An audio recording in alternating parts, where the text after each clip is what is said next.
শুরু করি আমরা। আজকে আমরা আরেকটা মার্কেট প্লেস দেখবো, সেটা হচ্ছে কথাগুলো মারো মেহন্দেরা। একে তো হোমওয়ার্ক দেন নাই, ফাইল রেডি করেন, এর উপরে কথা বলতেছেন, ক্লাসে দেরি করে আসছেন। কি জিজ্ঞেস করছেন মানে বলেন? হ্যাঁ, ভালো কথা। যারা ফাইল কয়টা ক্লাস রিভিউ করলাম, গত ক্লাসে রিভিউ করছি, আজকেও রিভিউ করছি, টোটাল কয়টা ক্লাস হইল? মাইক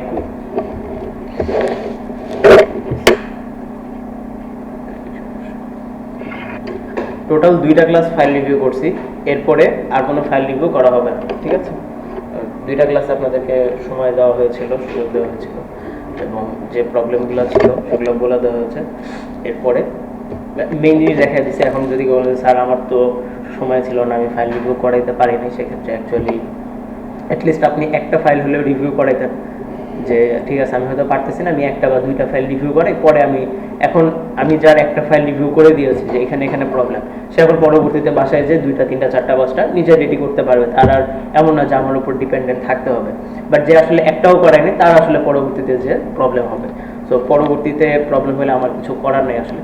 তার কারণ আপনাদেরকে 2টা ক্লাস মানে 1 সপ্তাহ, প্রায় 1 সপ্তাহের কাছাকাছি আপনাদেরকে সময় দেওয়া হয়েছিল। বাট যেহেতু আপনারা করেন নাই, সো কিছু করার নেই আর কি। কারণ আমরা তো আর আপনাদের জন্য বসে থাকতে পারবো না, আমাদের ক্লাসটা তো আগাইতে হবে। আচ্ছা, এবার হচ্ছে আমরা আজকে একটা মার্কেট প্লেস নিয়ে কথা বলবো, এটার নাম হচ্ছে freelancer.com। ঠিক আছে, freelancer.com নিয়ে আজকে আমরা কথাবার্তা বলবো। freelancer.com আমরা বলছিলাম যে মার্কেট প্লেস কয় ধরনের হয়, এটা কি বলছিলাম আপনাদেরকে? টাইপস অফ মার্কেট প্লেস 3 ধরনের মার্কেট প্লেস হয়। একটা হচ্ছে অ্যাক্টিভ মার্কেট, একটা হচ্ছে প্যাসিভ মার্কেট, আর একটা হচ্ছে কন্টেস্ট বেসড মার্কেট। তো অ্যাক্টিভ মার্কেট হচ্ছে ফাইবার, আপওয়ার্কের মতো যে প্ল্যাটফর্মগুলো হচ্ছে এগুলো হচ্ছে অ্যাক্টিভ মার্কেট। প্যাসিভ মার্কেট হচ্ছে অ্যাডোবি স্টক, শাটারস্টক, ফ্লিপিক, এগুলোকে আমরা বলি প্যাসিভ মার্কেট। আর কন্টেস্ট বেসড মার্কেট হচ্ছে এমন মার্কেট যেখানে কন্টেস্ট বেসড বা প্রতিযোগিতামূলক কাজকর্ম করা হয় আর কি। এখন এখানে বেশ কিছু প্রশ্ন আছে যে স্যার কন্টেস্ট বেসড তো অনেকগুলো মার্কেট আছে, freelancer.com আছে, 99.design আছে, পিপল পার আওয়ার আছে, ওইগুলো থাকতে আমরা freelancer.com অ্যাকচুয়ালি কেন দেখতেছি বা শিখতেছি, তার কারণ হচ্ছে freelancer.com-এ কাজ করতে গেলে আগে থেকে এক্সপিরিয়েন্সের কোনো প্রয়োজন হয় না, এবং এখানে কাজ করতে গেলে আমরা আমাদের এক্সপিরিয়েন্সটা গ্যাদার করতে পারি, এটা যেরকম একটা জিনিস। আরেকটা হচ্ছে freelancer.com বিগিনারদের জন্য কাজ শুরু করার একটা ভালো মাধ্যম, ঠিক আছে? এখন আমি আপনাদেরকে দেখাবো না কিভাবে অ্যাকাউন্ট তৈরি করতে হয়, কিভাবে অ্যাকাউন্ট ক্রিয়েট করতে হয়, অ্যাকাউন্ট কিভাবে ভেরিফাই করতে হয়, কেন দেখাবো না, এটার একটা লজিক বলি আমি। মনে করেন আমি আপনাদেরকে ক্লাসের সুবিধার্থে অ্যাকাউন্ট করা দেখাইলাম। এখন ওই অ্যাকাউন্ট দিয়ে কি মানে ক্লাসে আমি আজকে যে অ্যাকাউন্টটা করবো, কথার কথা, ওই অ্যাকাউন্ট দিয়ে কি আমি রেগুলার কাজ করবো? তাহলে কি ওইটা রিয়েল অ্যাকাউন্ট হলো না কাইন্ড অফ ফেক অ্যাকাউন্ট হলো? ফেক অ্যাকাউন্ট হলো। এখন এই ফেক অ্যাকাউন্টগুলোর জন্য দেখা যাবে যে মার্কেট প্লেসে হয়তো আজকে ইফেক্ট পড়তেছে না, কালকে ইফেক্ট পড়বে না, পরশুদিন ইফেক্ট পড়বে না, একটা না একটা সময় যেহেতু ইফেক্ট পড়বে, এবং তখন সে সময় যে দেখবেন যে এই মার্কেট প্লেসগুলো আমাদের জন্য কঠিন হয়ে গেছে। তাহলে স্যার আমরা কি করব? আপনারা যেটা করবেন, আমি আপনাদেরকে একটা ভিডিও দিয়ে দিব বললে ভুল হবে, আমি এখনই দিয়ে দিচ্ছি আপনাদেরকে। এই পোলাপানদেরও ভিডিও দেওয়া লাগবে, হ্যাঁ জানি, টু টাইম দিচ্ছি। ফ্রিল্যান্সার অ্যাকাউন্ট ক্রিয়েশন,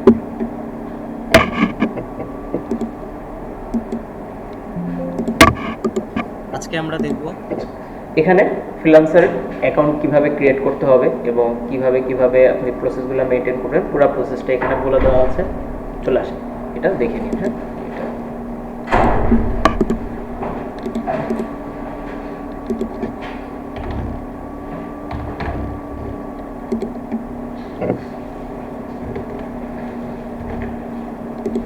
এই ভিডিওর সাউন্ড ঠিক ছিল?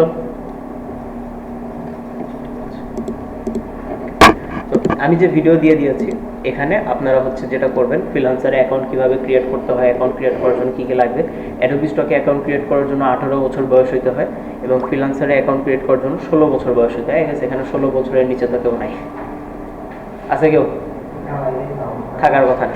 আচ্ছা ঠিক আছে, তাহলে এখানে আচ্ছা যদি কেউ থাকে না তাহলে সে হচ্ছে তার প্যারেন্টসের ইনফরমেশন দিয়ে অ্যাকাউন্টটা করবেন আর কি। এখন আমি দেখি আমার এখানে অ্যাকাউন্ট কোনোটা লগ ইন করা আছে কিনা, থাকার কথা।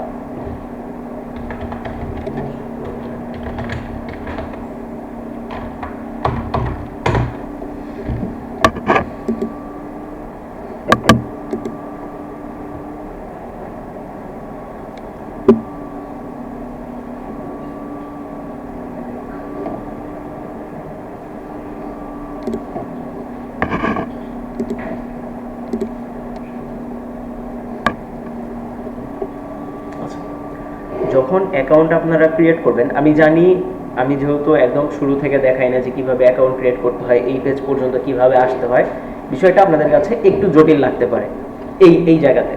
বাট আপনারা যদি ইয়া করেন, আমি যে ভিডিওটা আপনাদেরকে দিলাম ওইটা যদি দেখেন এবং তারপরে যদি আজকের ক্লাসের ভিডিওটা দেখেন, তাহলে বিষয়টা আপনাদের জন্য সহজ হয়ে যাবে। কিন্তু বাসায় যে যদি আপনারা শুধুমাত্র আজকের ক্লাসের ভিডিও দেখেন, তাহলে বিষয়টা আপনাদের জন্য বোঝা একটু কষ্টকর হবে, বুঝতে পারছেন? তো আগে আমি যেটা দিলাম ওই ভিডিওটা দেখবেন, তারপরে এটা দেখবেন, তাহলে আপনাদের বুঝতে ইজি হবে। এবং যদি আপনি এটা দেখে ফেলেন, যদি এটা দেখে ফেলেন, তাহলে আজকের ক্লাসের ভিডিও আপনার নাও দেখা লাগতে পারে, এখানে আমি সব কিছু বলে দিয়েছি আর কি। বাট তারপর আপনাদের বুঝতে যাতে ইজি হয়, আমি আবার রিপিট করতেছি। আচ্ছা, অ্যাকাউন্ট করার পরে আপনারা এরকম একটা জায়গাতে আসবেন। এখানে আসার পরে আমাদেরকে আসতে হবে হচ্ছে ব্রাউজে আসার পরে আমরা আপাতত তার অন্য কোনো কিছুতে না যে আমরা সরাসরি কন্টেস্টে আমরা আসলাম। কন্টেস্টে আসার পরে আমরা এখান থেকে দেখব যে কিছু কন্টেস্ট আমাদের এখানে আসবে। কারো ক্ষেত্রে কিছু কন্টেস্ট আসবে না, এর বেশ কয়েকটা কারণ আছে। এর অন্যতম একটা কারণ হলো আপনি হয়তো এখানে কোনো রেঞ্জ সেট করে রাখছেন যে আপনি কত থেকে কত রেঞ্জের মধ্যে কাজ করতে চান। যেমন ধরেন আমি যদি এখন আমার কাছে 25 ইউরোর কন্টেস্ট আসতেছে, $75 কন্টেস্ট আসতেছে, 5000 রুপিরও কন্টেস্ট আসছে, বিভিন্ন ধরনের বিভিন্ন অ্যামাউন্টের আমার কন্টেস্ট এখানে আসতেছে। কিন্তু আমি যদি এখানে বলে দিই যে মিনিমাম আমার কাছে কন্টেস্ট আসবে 100, ম্যাক্সিমাম আসবে 700, কথা বলুন, তাহলে 100 থেকে 700-র মধ্যে যে কন্টেস্টগুলো আছে ওইগুলোই এখন আমার সামনে আসতেছে। খেয়াল করছেন? এর নিচে আবার এখন আসবে না। এখন যদি কেউ এরকম কন্টেস্ট সিলেক্ট করে থাকে যে মিনিমাম 1000, ম্যাক্সিমাম 7000, তাহলে এর ভিতরেও কন্টেস্ট আছে। এখন ধরেন আমি যদি এখান থেকে বলি কথার কথা, একটা প্রাইস রেঞ্জ আমি সেট করলাম কি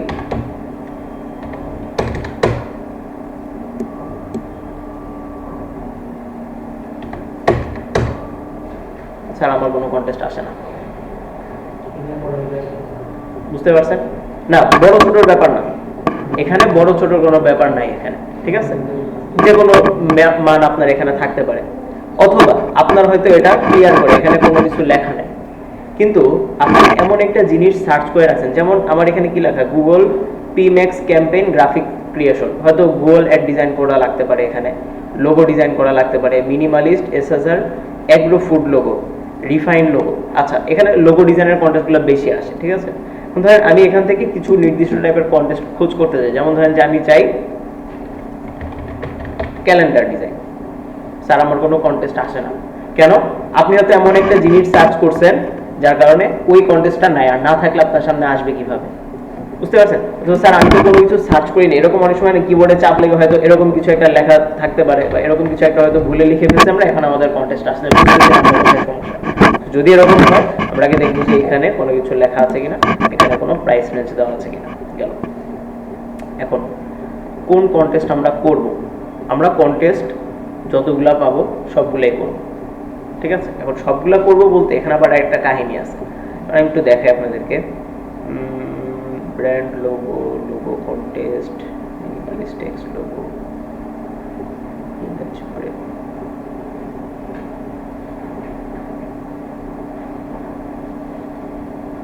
আচ্ছা, এখানে professional website design and SEO for crypto forensic farm, $150 একটা প্রজেক্ট। এখন স্যার তো বলছে সব কন্টেস্টই করবো, তাহলে কি আমরা ওয়েবসাইট ডিজাইন করব না? তাহলে কোনগুলা করব? যেগুলা আমাদের ইন্ডাস্ট্রির সাথে যায়, যেগুলো আমার স্কিল সেটের সাথে যায়। যেমন আমি হয়তো একটা কি করতে পারি, আমি একটা টেক্সট লোগো ডিজাইন করতে পারি, কারণ আমরা লোগো ডিজাইন করা শিখছি। আমরা হয়তো প্লেফুল নেইল ব্র্যান্ড লোগো এটা করতে পারি, আমরা হয়তো প্লেফুল কিডস ব্র্যান্ড লোগো এটা করতে পারি। এখন এখান থেকে আমি দেখলাম যে আচ্ছা এটা কিডস ব্র্যান্ড লোগো, এটাতে আমি আসলাম, এই কন্টেস্টটা আমি করব। এখন যখনই আমরা কোনো কন্টেস্ট করব, আচ্ছা এখানে আরেকটা জিনিস, যখন আপনারা ফ্রিল্যান্সারে অ্যাকাউন্ট করবেন, অ্যাকাউন্ট করার পরে আপনাদেরকে হয়তো এরকম দিবেন যে এরকম একটা মেসেজ আসতে পারে যে I notice you don't have a membership right now, ঠিক আছে? মানে আপনাকে মেম্বারশিপ নেওয়ার জন্য বলবে। সো এই মেসেজটা ইগনোর করবেন, মেম্বারশিপ আপাতত আমাদের নেওয়ার প্রয়োজন নেই। যখন আমরা ফ্রিল্যান্সারে কন্টেস্ট করব, আমাদের কোনো একটা কন্টেস্টে, যেমন আমি এখান থেকে, আচ্ছা এটা উইনার হয়ে গেছে, এটা আমার লাগবে। যখন আমরা কোনো কন্টেস্টে ক্লিক করি, যেমন এটার হেডলাইন আমি পড়লাম, হেডলাইন পড়ে আমার মনে হয়েছে যে আচ্ছা একটা কিডস ব্র্যান্ডের জন্য একটা লোগো হয়তো আমি করতে পারবো। এবার এটাতে আমি ক্লিক করলাম, ক্লিক করে আমার এখানে আসলো। আসার পরে আমরা দুইটা জিনিস দেখবো একটা কন্টেস্ট করার আগে। একটা হচ্ছে এই কন্টেস্টটা কতদিন ওপেন আছে, আর আরেকটা হচ্ছে এটা গ্যারান্টিড কিনা। গ্যারান্টিডের বিষয়টা আমরা একটু পরে বলতেছি, আগে দেখি ওপেন 4 days 19 hours রিমেইনিং, মানে হচ্ছে এই কন্টেস্ট আরো কতদিন খোলা আছে, আরো 4 দিন 19 ঘন্টা এটাতে সময় আছে। এখন ব্যাপারটা এরকম না যে আমি এই একটা লোগোর জন্য 4 দিন 19 ঘন্টা বা 4 দিন বা 3 দিন সময় নিয়ে একটা লোগো ডিজাইন করব, তারপর চতুর্থ দিনে যে আমি এটা পোস্ট করব, ব্যাপারটা আসলে এরকম না। ব্যাপারটা হইলো এই 4 দিনের ভিতরে যখন আপনি সময় পাবেন তখনই সাথে সাথে আপনাকে ডিজাইনগুলো পোস্ট করতে হবে। তা না হলে যেটা হবে, ক্লায়েন্টের কোনো একটা ডিজাইন যদি পছন্দ হয়ে যায় তখন সে অ্যাকচুয়ালি 4 দিন অপেক্ষা করবে না। সে তার হয়তো এখন একটা ডিজাইন পছন্দ হয়েছে, সে এখনই একটা ডিজাইন চুজ করে নিয়ে কন্টেস্টটা ক্লোজ করে দিবে, 4 দিন সে অপেক্ষা করবে না। সিম্পল জিনিস তো। মনে করেন ঈদ তো গেল গত মাসে, সামনে আবার আরেকটা ঈদ আসতেছে, সামনের ঈদ দিয়ে উদাহরণ দিই, কোরবানির ঈদ। গরু ছেলেরা রিলেট করতে পারবেন, গরু কিনতে গেছেন, গরু কিনতে যাওয়ার পরে গরু কেনার সময় আছে কতদিন পর্যন্ত, একদম 4 রাত পর্যন্ত না, 4 রাত পর্যন্ত সময়। এখন ধরেন আর 1 সপ্তাহ বাকি আছে, আজকে হলে কি বার, মঙ্গলবার দিন আপনি ক্লাস শেষ করে গেলেন গরু কিনতে। গরু কিনতে যখন আপনি যাচ্ছেন আপনার সবকিছু ঠিকঠাক আছে, পকেটে টাকা আছে, ফ্রেন্ডদেরকে নিয়ে গেছেন বা যাদের নিয়ে গরু কিনবেন তাদেরকে নিয়ে গেছেন, যাওয়ার পরে খুব সুন্দর একটা লাল গরু আপনার পছন্দ হয়েছে, বাজেটের মধ্যেও আছে। এখন আপনি যদি বলেন যে সময় তো আছে অ্যাকচুয়ালি 4 রাত পর্যন্ত, তাহলে আমরা আরেকটা হাট ঘুরি, এই গরু পছন্দ হয়েছে থাকুক, আরেকটা হাট ঘুরে যদি পছন্দ হয় তারপরে নিয়ে আসবো, এরকম করেন। গরু পছন্দ হয়েছে মানে সাথে সাথে ডিল ক্লোজ, তাই না, নিয়ে আসি আমরা। সিমিলার ভাবে আপনার যদি গরু পছন্দ হয়, আপনি যেরকম 4 দিন অপেক্ষা করেন না, ক্লায়েন্টেরও যদি ডিজাইন পছন্দ হয় সে 4 দিন অপেক্ষা করবে না, সে সাথে সাথেই এই লোগোটা নিয়ে নেবে। বুঝতে পারছি? ওকে, এবার আসি ক্লায়েন্ট, এই যে সে একটা হেডলাইন দিল যে একটা কিডস ব্র্যান্ডের জন্য একটা লোগো লাগবে, লোগোর কালার কি হবে, সে কি ধরনের ফন্ট পছন্দ করে, লোগোটা কেমন হবে, লোগোর ভিতরে তো অনেক ধরনের ভেরিয়েশন আছে, আইকন হবে না টেক্সট হবে না টেক্সট আইকনের একটা কম্বিনেশন হবে, এটা কি আমরা জানি? এটা জানার জন্যই ক্লায়েন্ট আমাদেরকে সুন্দর একটা ডেসক্রিপশন দিছে। মনে রাখবেন, ক্লায়েন্ট কি আপনার খালু লাগে, দুলাভাই লাগে? তাইলে খালু দুলাভাইদের সাথে ফাউ পেঁচাল পারা যায়, অথবা তারা যদি ফাউ পেঁচাল পারে এটা আপনার বাধ্য হয়ে শুনতে হয়, কিন্তু এ কিন্তু আমার খালা না, আমার দুলাভাই না, তাহলে এরা কিন্তু আপনার সাথে ফাউ পেঁচাল পারতে আসে নাই। তার মানে এই যে জিনিসগুলো তারা লিখছে এগুলো তাদের ডিজায়ার, এগুলো তাদের ডিমান্ড, এগুলো তাদের চাহিদা, তাদের চাহিদাগুলো তারা এখানে লিখছে। এবার আমরা আস্তে আস্তে দেখি সে অ্যাকচুয়ালি কি চাচ্ছে। I am developing a new line of children's product under the name of Buzzy Care, এটা হচ্ছে তার ব্র্যান্ডের নাম।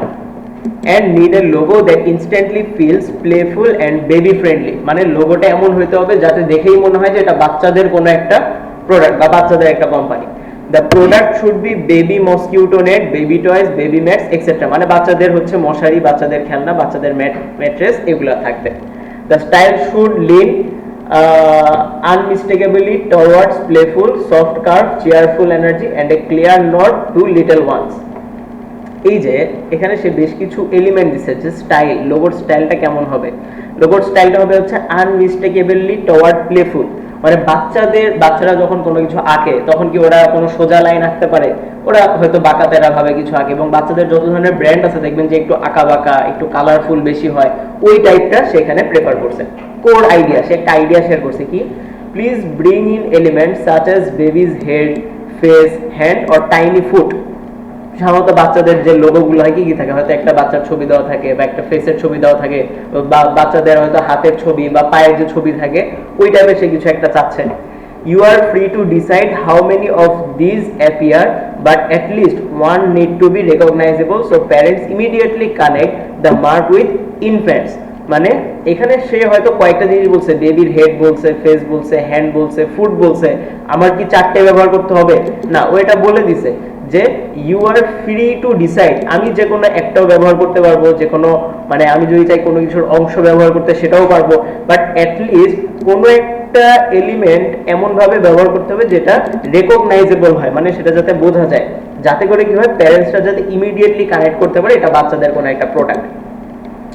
কালার ইউনিটস, বা কালার লিমিটস, কি কি কালার ইউজ করব, use no more then 3 colour in the palette, তার মানে লোগোতে সর্বোচ্চ কয়টা কালার ইউজ করতে পারবো আমরা, 3টা। I would like hues that read well against both light and dark background while still feeling gentle and joyful, তার মানে সে এমন একটা কালার চাচ্ছে যে কালারটা লাইট এবং ডার্ক দুই ধরনের ব্যাকগ্রাউন্ডেই বোঝা যাবে, মানে সাদা কালার ব্যাকগ্রাউন্ড হইলেও লোগোটা বোঝা যাবে, কালো কালার বা ডার্ক ব্যাকগ্রাউন্ড হইলেও বোঝা যাবে। আচ্ছা, requirement outfits, stand alone icon on a transparent background, একটা ট্রান্সপারেন্ট ব্যাকগ্রাউন্ড মানে কি পিএনজিতে হয়তো তার আইকনটা হইতে হবে। Icon pair with the brand name in full colour, তার মানে এখানে সে বলে দিছে যে তার লোগোর জন্য একটা আইকনও থাকবে। পেয়ার মানে কি, পেয়ার মানে হলো জোড়া, তাহলে এই আইকনটা কার সাথে পেয়ার থাকবে, ব্র্যান্ড নেমের সাথে পেয়ার থাকবে। এখন হইতে পারে যে কিরকম সে চাচ্ছে, আমি হয়তো বুঝতে পারছি সে এমন একটা জিনিস চাচ্ছে যে হয়তো এটা হইলো তার লোগো, এটা হচ্ছে তার আইকন। এখন তার আইকনটা কেমন হবে আমি কিন্তু জানি না, এখান থেকে আমি এসে লিখলাম যে তার কোম্পানির নাম লিখলাম, তাহলে এখানে আইকন থাকবে এবং আইকনের সাথে ব্র্যান্ডের নেমটা এভাবে থাকে। এখন এভাবে থাকতে পারে, এই লোগোরই আবার ডিফারেন্ট ভ্যারিয়েশন হইতে পারে না, এরকম ভ্যারিয়েশন হইতে পারে কিনা বলেন তো, একটা লোগোর এরকম ভ্যারিয়েশন হয় কিনা, হইতে পারে। আচ্ছা, icon pair with brand name in solid black, icon pair with the brand name in solid white, যেহেতু যেখানে সে ডার্ক এবং লাইট ব্যাকগ্রাউন্ড চাইছে জন্য এই ভার্সনগুলো তার দরকার। All editable source file AIETS, এই ফাইলগুলো লাগবে। নেভার নিড SVG ফাইলও তার লাগবে। File organization, naming convention. আচ্ছা, if you enjoy crafting fun memorable. আচ্ছা ঠিক আছে, তাহলে তার আইডিয়া শুনে মোটামুটি আমি বুঝলাম যে সে অ্যাকচুয়ালি কি কি চাচ্ছে। এখন বুঝলাম তার রিকোয়ারমেন্ট কি কি, এখন আমাদের কিছু আইডিয়া লাগবে। আইডিয়াগুলো আমরা অ্যাকচুয়ালি কোত্থেকে নেব। এটার আগে আরেকটা জিনিস বলি, ফ্রিল্যান্সারে কন্টেস্ট করতে যে এরকম হইতে পারে না যে এই ব্রিফটা না হয় সহজ ছিল আমরা বুঝছি, কিন্তু এরকম তো হইতে পারে যে কোনো একটা ব্রিফ করতে যে আমি আসলে বুঝতেছি না আমি কি করব, বা কোনো একটা শব্দ আমি বুঝলাম না, কোনো একটা লাইন আমি বুঝলাম না, তখন আমি কি করব। আগে যখন কোনো একটা যুগে ব্রিটিশ আমলে যখন AI ছিল না, তখন আমরা কি করতাম, তখন আমরা ট্রান্সলেটে যাইতাম, হয়ে গেল ট্রান্সলেশন ইংলিশ টু বাংলা। হ্যাঁ, এখানে আসতাম, এখানে এসে আমরা কি করতাম, আমরা এসে এই জিনিসটারে ছাড়তাম, এখানে কপি করে এখানে ছাড়তাম। এখানে ছাড়ার পরে এখানে সে একটা খুব আধ্যাত্মিক লেভেলের বাংলা দিত, ঠিক আছে। যেমন কোর আইডিয়া সে দিছে মূল ধারণা, অনুগ্রহ করে একটি শিশুর মাথা, মুখ, হাত, ছোট পায়ের মতো উপাদান, ঠিক আছে, অন্তর্ভুক্ত করুন। এবং গুগল ট্রান্সলেট খুব সুন্দর আধ্যাত্মিক লেভেলের বাংলা দেয়। আমরা হয়তো কথার কথা বলতে পারি যে সে এই রুম থেকে বের হয়ে গেল, শুনতে কত সুন্দর লাগে, কিন্তু গুগল ট্রান্সলেট দিলে সে এই রুম থেকে প্রস্থান করলো, ঠিক আছে। সো বেশি হচ্ছে কি বলে যে একুশীয় চেতনা বা বৈশাখী চেতনা ধারণ করলে আবার সমস্যা, ঠিক আছে। তো কিছু কিছু জায়গাতে এরকম আধ্যাত্মিক লেভেল না দেওয়াটাই ভালো। এখন এই ক্ষেত্রে আপনি কি করবেন, হ্যাঁ ও যে এরকম ধরনের বাংলা দেয়, এই বাংলা একটা সময় যেহেতু ও ভালো মতো দিতে পারতো না, তো আমাদের হাতে দুইটা অপশন থাকতো। একটা হচ্ছে ওই যে ইংলিশ ভালো মতো শেখা, ইংলিশ ভালো মতো শিখে তারপরে কাজ করা। আর আরেকটা ছিল হচ্ছে ঠিক আছে আমার মানে জোড়া তালি দেওয়া যে বাংলা দিছে ওই বাংলা পড়ে মোটামুটি বুঝে আমি একটা কাজ করতে পারবো। বাচ্চারা যেরকম ভাঙা ভাঙা বাংলা বলে, ও বলে আমরা একটা বুঝে তারপর ওকে এই জিনিসটা দিই, সেম ভাবে হয়তো আমাকে অ্যাকুরেটলি বলতে পারে নাই, বাট যা দিছে ওইটার উপরে আইডিয়া করে আমরা একটা কাজ করি বা আইডিয়া জেনারেশন করি। এটা গেল ব্রিটিশ আমলের প্রসেস। এবার আসি মডার্ন আমলের প্রসেস কি। মডার্ন আমলের প্রসেস হচ্ছে যদি আপনি ব্রিফটা না বুঝেন সোজা এটারে কপি করে কই ছাড়বেন, কেন জেমিনাইতে ছাড়া যাবে না, যাবে না। আচ্ছা, জেমিনাইতে এসে আপনি সুন্দর একটা প্রম্পট রেডি করবেন। এখন প্রম্পট কিভাবে হবে, প্রম্পটের মাস্টারিং কিভাবে করব, এটা আমরা এআই ক্লাসে দেখবো। সামনে মনে হয় ক্লাস আপনাদের এআই ক্লাস আছে, একটা না দুইটা ক্লাস আছে আপনাদের, এটা হ্যাঁ তারপরেরটাই আছে, নেক্সট ক্লাস এআই ক্লাস। সেখানে আমরা দেখবো যে প্রম্পট নিয়ে আরো কিভাবে কাজকর্ম করতে হয়। ধরেন আমি ওই প্রম্পটটা দেওয়ার আগে বলবো যে আমি freelancer.com এ কন্টেস্ট করতে চাই। আমি একটা ব্রিফ পেয়েছি, বাট এইটা আমি বুঝতেছি না কারণ ব্রিফটা অনেক বড়। আমি তোমাকে ব্রিফটা দিচ্ছি, তুমি কি করবা, তুমি এইটা অ্যানালাইসিস করে শর্টলি আমাকে বুঝায় দিবা প্লাস গাইডলাইন দিবা কেমনে আমি এইটা ডিজাইন করব, কি ধরনের এলিমেন্ট আমরা ইউজ করতে পারি। ব্রিফ দিয়ে কোটেশন দিয়ে ব্রিফটা টেস্ট করতে দেখি। আপনি যেহেতু বাংলিশে প্রম্পট দিছেন, তো যদি খুব ভালো হয় তাহলে পুরাটা বাংলায় দিবে, আর চ্যাটজিপিটি হলেও ও বাংলিশে দিত, ঠিক আছে। কি বলছে, ব্রিফ বিশ্লেষণ, ব্র্যান্ডের নাম আমরা পেয়ে গেছি, target audience, product type, vibe হবে প্লেফুল, আবশ্যিক এলিমেন্ট, আচ্ছা কালার সর্বোচ্চ 3টা রং। কিভাবে শুরু করবেন, শেপ এবং স্টাইল। হয়তো একটা শার্প পেজ আমরা ব্যবহার করব না। কেন শার্প পেজ ব্যবহার করব না, আমরা কি যখন ডিজাইন করছিলাম জিওমেট্রিক শেপ, অর্গানিক শেপ, এই ব্যাপারগুলোকে আমরা বলছিলাম আপনাদেরকে, বলেছিলাম। তাহলে যেহেতু এটা বাচ্চাদের জিনিস, বাচ্চাদের জন্য যেহেতু সফট প্রোডাক্ট বা সফট জিনিস, বা বাচ্চা বললে যেহেতু আমরা একটা সফট জিনিস চিন্তা ভাবনা করি, সেখানে আমরা কোনো শার্প কর্নার বা জিওমেট্রিক শেপ নিয়ে কাজ করব না, আমরা অর্গানিক শেপ নিয়ে এখানে কাজ করব। এলিমেন্ট, এখানে বেশ কিছু একটা এলিমেন্ট ও একটা আইডিয়াও আমাকে দিয়ে দিছে, কারণ আমি তো এখান থেকে বুঝতেছি না যে আমি অ্যাকচুয়ালি এই ব্রিফটা তো পড়লাম, এখন ডিজাইন আইডিয়া আমি কোত্থেকে পাবো, আইডিয়া তো আমার মাথায় আসতেছে না। তাহলে জেমিনি আমাকে কি করতেছে, আইডিয়াও দিচ্ছে। তাহলে আইডিয়া আমরা এখান থেকে একটা নিলাম। আচ্ছা, যদি এরকম হতো যে আমরা কিছু দেখতে চাই, কি বলে এটা, আইডিয়া দেখতে চাই, এইটার এই কনফিগারের আলোকে বা এই ব্রিফের আলোকে আমরা কি করবো, এটা তো ছিল ডেসক্রিপশন, আমরা আসবো এন্ট্রিতে এসে আমরা এখানে দেখতে পাবো যে মানুষ অ্যাকচুয়ালি কিভাবে কাজ করতেছে। বাট এখানে যে কাজগুলো করতেছে আমার কাছে একটাও ভালো লাগে নাই, না মজা লাগে নাই একটা।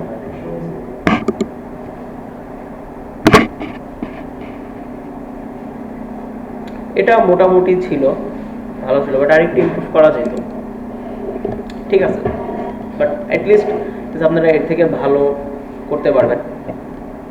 আচ্ছা যাই হোক, এখানে আসে, সেখানে সে আমাদেরকে আইডিয়া দিছে। ফন্ট হিসেবে রাউন্ডেড সেন্সিটিভ ব্যবহার করুন। এখন রাউন্ডেড সেন্সিটিভ ফন্টটা কিরকম, টাইপফেজের ক্লাস আমরা বলছিলাম যে অনেক ধরনের টাইপফেজ হয়, serif sensitive, rounded sensitive, bold sensitive, সেন্সিটিভের অনেকগুলো ক্যাটাগরি থাকে। রাউন্ডেড সেন্সিটিভ ফন্টের নাম আমি জানি না, ও আমাদের নামও দিয়ে দিছে, কুইকস্যান্ড, কমফোর্টা, ফ্রেডোকা ওয়ান, আরেকটা হয় এটার নাম হচ্ছে যেন কি, হ্যাঁ নামটা তো ভুলে গেলাম, আচ্ছা নাম মনে পড়লে বলবো না, ওইটাও খুব একটা ভালো ফন্ট, দেখি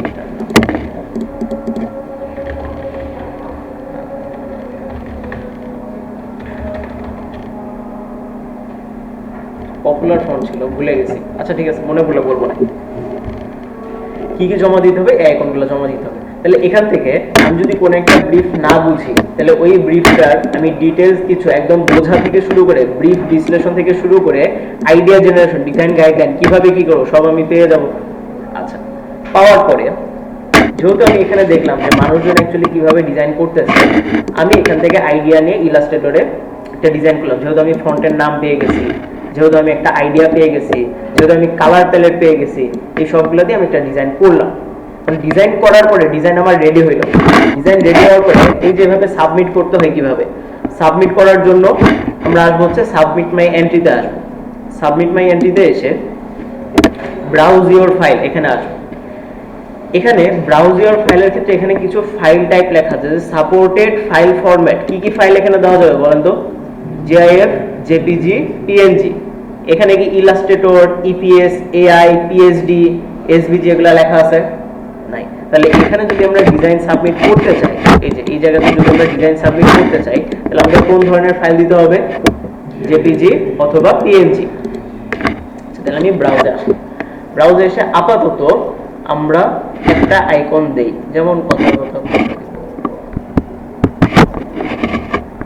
যদি আমি এন্ট্রি দিতে পারবো না, ওপেন দিলাম। আচ্ছা আসো, আসার পরে আমি এখানে সাবমিট করলাম। এখানে আছে এন্ট্রি টাইটেল। আমার সাবমিট করার জন্য এটাই হচ্ছে মেইন। আমি যদি এই যে ছবি আপলোড করছি, ছবি আপলোড করার পর যদি আমি সাবমিট এন্ট্রি দিই, আমার এন্ট্রি হয়ে যাবে। বাট এর ছাড়াও এখানে কিছু অপশন আছে, এটা একটু আমরা দেখি। এখানে আছে কি এন্ট্রি টাইটেল, এখানে কিছু টাইটেল আছে। টাইটেলগুলো কি, টাইটেল হচ্ছে এখানে যে একটা টাইটেল আছে লোগো ডিজাইন, এটাকে আপনি কপি করে এটা পেস্ট করলেন। পেস্ট করার পরে describe your entry. Describe your entry বলতে এই যে আপনি লোগোটা ডিজাইন করছেন, ওই লোগোটাতে আপনি কি রাখার চেষ্টা করেছেন, কেমন ধরনের কালার নিছেন, ওই কালারটা ডার্ক ব্যাকগ্রাউন্ড না লাইট ব্যাকগ্রাউন্ডে কেমন দেখা যাবে, এরকম একটা ব্রিফ সুন্দর করে লিখবেন। আপনার টাইপ করে লিখতে হবে না, জেমিনাইকে বললে, জিপিটিকে বললে, এআই কে বললে তারাই লিখে দিবে। লিখে ওইটাকে আপনি নিজের মতো করে মডিফাই করবেন, ওইটাকে হুবহু কপি পেস্ট করে আমরা দিব না, মডিফাই করব, মডিফাই করে আমরা এখানে লিখব। লেখার পরে আমরা যে ডিজাইনটা করবো এটা কি অন্য মানে কি বলবো অন্যজনের থেকে ডাউনলোড করে, অনলাইন থেকে ডাউনলোড করে, ফ্রিপিক থেকে ডাউনলোড করে সরাসরি শুধু নামটা চেঞ্জ করে দিয়ে দিব না। এটা যদি করি তাহলে কি এটা আমার নিজস্ব ডিজাইন হলো না অন্যজনের ডিজাইন হলো? অন্যজনের ডিজাইন যদি হয় তাহলে আমরা এটা দিতে পারবো না। এখানে লাইসেন্সের একটা অপশন আছে, সেখানে আপনাকে দিতে হবে this entry is entirely my own, মানে এই ডিজাইনটা আমি সম্পূর্ণ নিজে বানিয়েছি।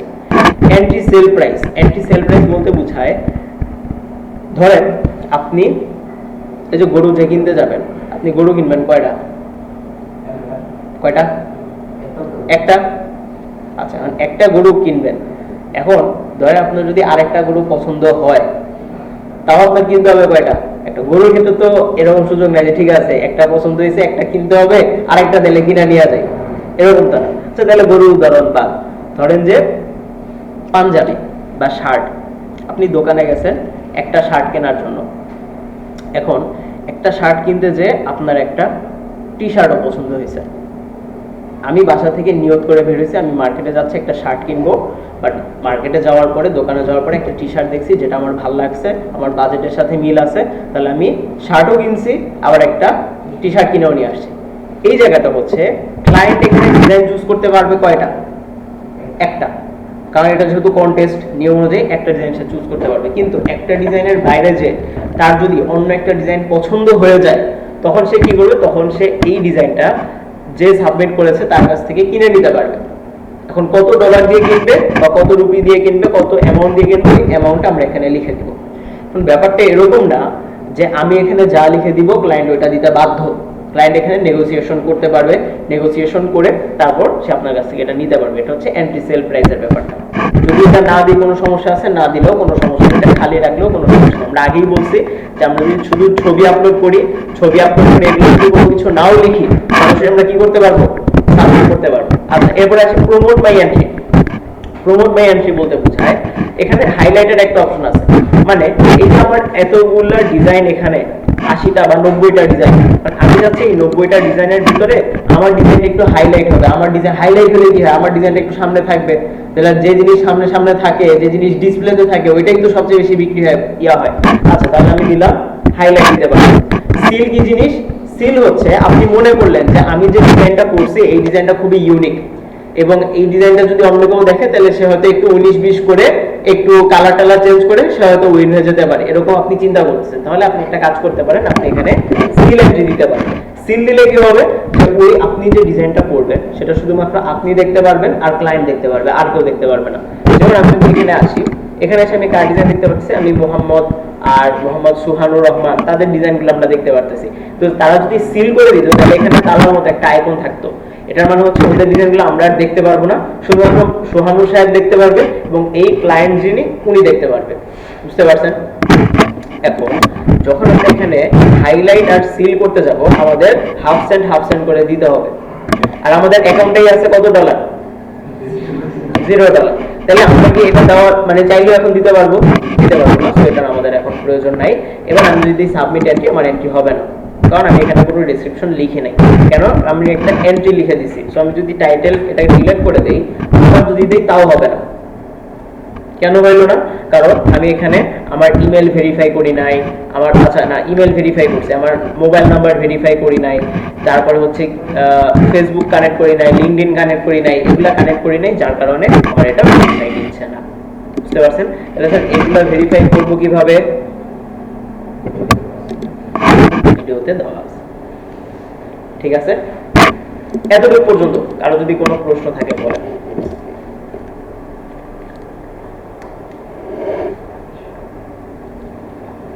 আছে কারো কোনো প্রশ্ন?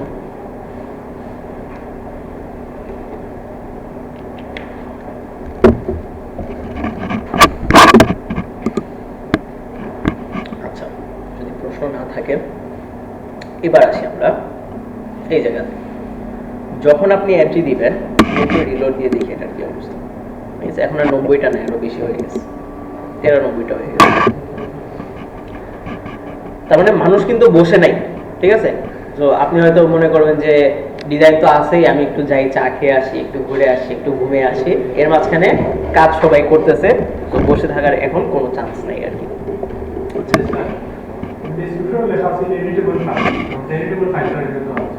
গুড, ভালো একটা প্রশ্ন করছেন। দেখেন এখানে যখন আমরা ফাইল সাবমিট করতে যাচ্ছি, এখানে এডিটেবল ফাইল দেওয়ার কোনো অপশনই নাই। তাহলে ক্লায়েন্ট তো আবার চাইছে এডিটেবল ফাইল দিতে হবে, হয়ে গেল হয়ে গেল হয়ে গেল হয়ে গেল। লাস্টের আগেরটা প্যাকেজিং সোশ্যাল মিডিয়া ফিড, এই যে এডিটেবল সোর্স ফাইল চাইছে, তাই না? কিন্তু এখানে আমরা দেখতেছি এডিটেবল ফাইল দেওয়ার অপশনই নাই। তাহলে আমরা কি করব? আমরা যেটা করব, আমরা এন্ট্রি দিব জেপিজিটাই দিব, জেপিজিটাই আমরা এন্ট্রি দিব। এখন এডিটেবল ফাইল ক্লায়েন্ট নিবে কার্ডটা, এই 93 জনের এডিটেবল ফাইলে কি ক্লায়েন্ট নিবে? কার্ডটা নিবে, যারটা চয়েস হবে তারটা। তার মানে ক্লায়েন্ট যার ডিজাইন উইন করাবে, যেমন এই যে মোহাম্মদ আব্দুর রহমান বা হচ্ছে শামিল বা সুহানুর রহমান, তার ডিজাইন যদি উইন করায়, তাহলে যার ডিজাইন উইন করবে শুধুমাত্র সেই এডিটেবল ফাইল দেওয়ার অপশনটা পাবে, অপশনটা তার কাছে আসবে। আর ওই অপশনটা আসলে তখনই সে কি করতে পারবে? ফাইলটা দিতে পারবে। বুঝতে পারছেন? আচ্ছা, এবং যখন আমরা এডিটেবল ফাইল দিব, এখন তো আমি তো কোনো কন্টেস্ট এখন কি উইন করছি? উইন করি নাই। তাহলে উইন না করলে কি কোনো অপশন আসবে? আর অপশন না আসলে কি আমি দেখাইতে পারবো? পারবো না। তো তারপর আমি একটু বলি কি অপশন আসবে। আপনাদের ইমেইলে মেইল যাবে যে congratulations on your winning entry, এরকম একটা টাইটেল দিয়ে মেইল যাবে। ওই মেইলে যাওয়ার পরে দেখবেন একটু নিচের দিকে আপনি কোন কন্টেস্ট উইন করছেন ওই কন্টেস্টের নাম লেখা আছে এবং কত ডলার ছিল ওই ডলারের অ্যামাউন্টটা লেখা আছে। এবং আরেকটু নিচের দিকে যদি যান তখন দেখবেন যে এখানে লেখা আছে সাবমিট ফাইল অথবা হ্যান্ড ওভার প্রজেক্ট অথবা হ্যান্ড ওভার ফাইল, এরকম কিছু জিনিস লেখা আছে। ওই হ্যান্ড ওভার ফাইল আমরা ক্লিক করব। ক্লিক করে আমরা ইলাস্ট্রেটর ফাইলটাই দিয়ে দিব এরকম না, এই ইলাস্ট্রেটর ফাইলের আবার কিছু কাজ আছে। কাজটা হইল, এবং ক্লায়েন্টের ব্র্যান্ডের নাম কি ছিল?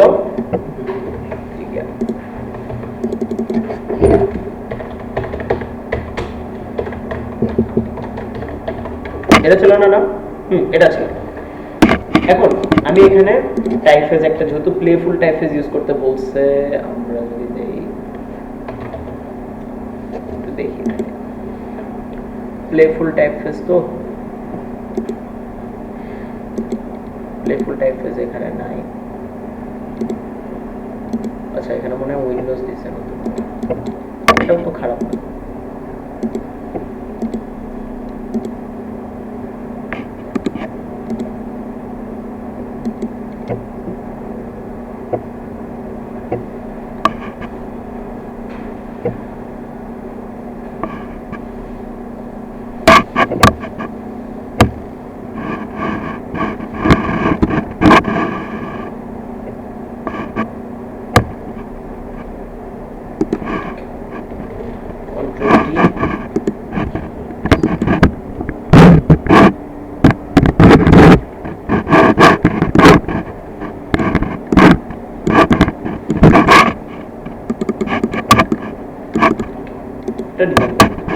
আমি অনেক খুঁজে এই টাইপফেজটা বের করলাম, ঠিক আছে। আচ্ছা, মনে পড়ছে, ফন্টের নাম হচ্ছে ভারেলা রাউন্ড, ঠিক আছে। এটা গুগলে গেলে পাবো, Varela round font free download, ঠিক আছে। এটা একটা গুগল ফন্ট, এটা নিতে এটা ভালো আছে, দেখি।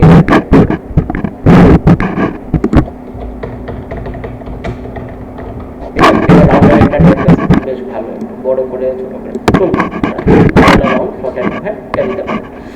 আচ্ছা, এখন আমি এই ফোন দিয়ে ডিজাইন করলাম। এখন এই টাইপফেজটা কি ক্লায়েন্টের পিসিতে থাকার সম্ভাবনা কত %? নাও থাকতে পারে।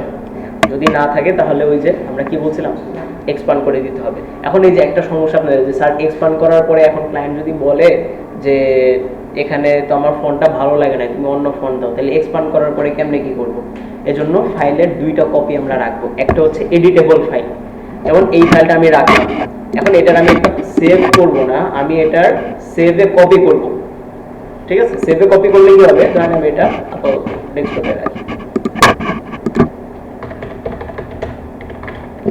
যখন আপনি পিসিতে কাজ করবেন কন্টেস্টের নাম দিয়ে ফাইল সেভ করুন, তাহলে আপনার জন্য সুবিধা হবে যে ফাইলটা খুঁজতে কোনটা কি অবস্থা। ওকে, আমি এটা সেভ করি। আমি কিন্তু একটা কপি রেখে দিছি। এখন আমি যখন এটা পাঠাবো তাহলে আমি এটারে আউটলাইন করে ফেললাম বা এক্সপ্যান্ড করে ফেললাম। এবার আমি এটা রিসেভ করি।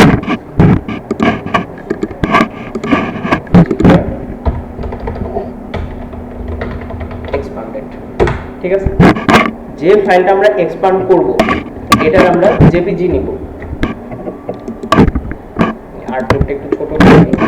ডিজাইনের জন্য কিন্তু নির্দিষ্ট কোনো আর্টবোর্ড সাইজ হয় না, যে কোনো আর্টবোর্ড দিয়ে কাজ করতে পারবেন। গ্রুপ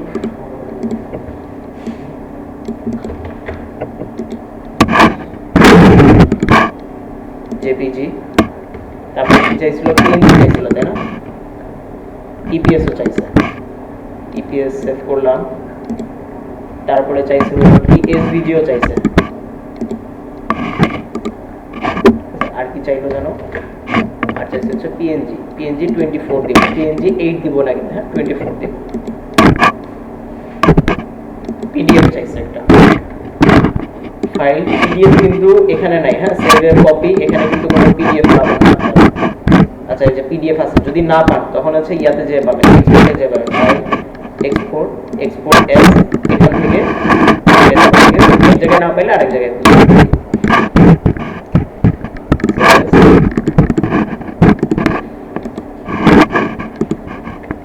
এবার দেখেন ফাইল দরকার ছিল, এই যে ইলাস্ট্রেটর, ইপিএস, তারপর হচ্ছে এক্সপ্যান্ড করা, এসভিজি, পিএনজি, যে সব চলে আসছে না। এখন আমি এভাবে যদি দেই অনেকগুলা ফাইল, এটা আসলে প্রফেশনালিজম না। আমরা কি করব, আমরা একটা ফোল্ডার ক্রিয়েট করব। ফোল্ডার, ওই ফোল্ডারের নাম কি দিব, কন্টেস্টের যে নাম ওই নাম দিয়ে ফোল্ডার ক্রিয়েট করব। ফোল্ডার ক্রিয়েট করে এই যে ডকুমেন্টগুলো আছে, এই ডকুমেন্টগুলো আমরা কাট করে ওই ফোল্ডারের ভিতরে রাখবো। তাহলে এক ফোল্ডারের ভিতরে সে সব পেয়ে গেল। এবার কি করব, এই ফোল্ডারটাকে আমরা এক্সট্রাক্ট করব। এই যে কোনো কিছু যখন আমরা ডাউনলোড করি, ডাউনলোড করার পরে এই যে এরকম এক্সট্রাক্ট থাকে না, এই এক্সট্রাক্ট করব।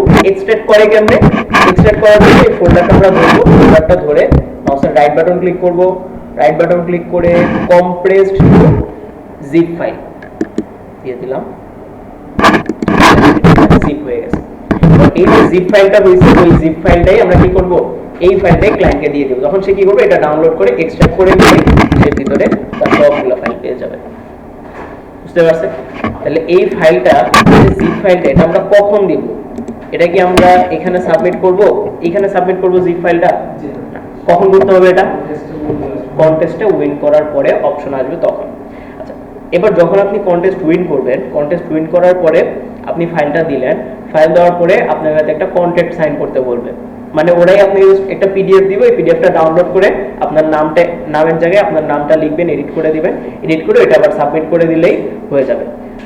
পেমেন্ট আসতে কখনো কখনো 1 সপ্তাহ 2 সপ্তাহ সময় নেয় বা 3-4 দিন সময় নেয়। অনেক সময় এরকম হয় যে ক্লায়েন্ট, আপনি হয়তো আপনার জায়গা থেকে ফাইল দিয়ে দিয়েছেন, কন্ট্রাক্ট সাইন করে দিয়েছেন, ক্লায়েন্ট হয়তো এখনো অ্যাকসেপ্ট করে নাই বা ক্লায়েন্ট হয়তো অনলাইনে আসে নাই, যার কারণে পেমেন্ট আসতে দেরি হয়। সেই ক্ষেত্রে ভয় পাওয়ার কোনো কারণ নেই, এটা অনলাইনে আসলে ক্লায়েন্টের কাজ করে দিলেই এটা ঠিকঠাক হয়ে যাবে।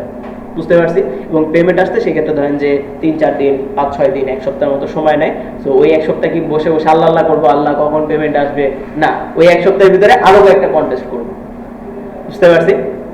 আচ্ছা, এরপর আমাদের আরো বেশ কিছু অপশন আছে। আমরা হচ্ছে ইয়া নিয়ে কথা বলবো। এখানে আসি, এই যে গ্যারান্টিডের যে জিনিসটা, আমরা তো বলছিলাম যে দুইটা জিনিস দেখবো, একটা হচ্ছে কতদিন ওপেন আছে, আর একটা হচ্ছে গ্যারান্টিড কতদিন আছে। এটা নিয়ে আমরা কথা বলবো নামাজের পরে। ঠিক আছে? আচ্ছা চলো, এখানে আমরা ছিলাম হচ্ছে গ্যারান্টিড।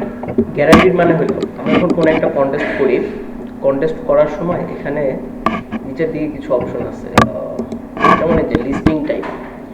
লিস্টিং টাইপের ভিতরে feature, seal, highlight, guarantee, top contest, area আর কিছু কন্টেস্ট আছে যেগুলো করার সময় আপনার কাছে একটা এগ্রিমেন্ট সাইন করতে বলবে। হ্যাঁ, ওই এগ্রিমেন্টগুলো সাইন করে তারপর হচ্ছে আমাদেরকে কন্টেস্ট করতে হয়। সাধারণত এই কন্টেস্ট আপনি চাইলে করতে পারেন, আর যদি মনে হয় যে না সাইন টাইনের ভিতরে আমি আপাতত যেতে যাচ্ছি না, তাহলে এটা অ্যাভয়েড করতে পারেন। আচ্ছা, আমরা কোন টাইপের কন্টেস্ট করতে পারি? আমরা করতে পারি হচ্ছে গ্যারান্টিডগুলো করব এবং আর্জেন্ট, এই দুইটা করব। গ্যারান্টিড মানে হলো যেমন এই কন্টেস্ট একটা গ্যারান্টিড কন্টেস্ট।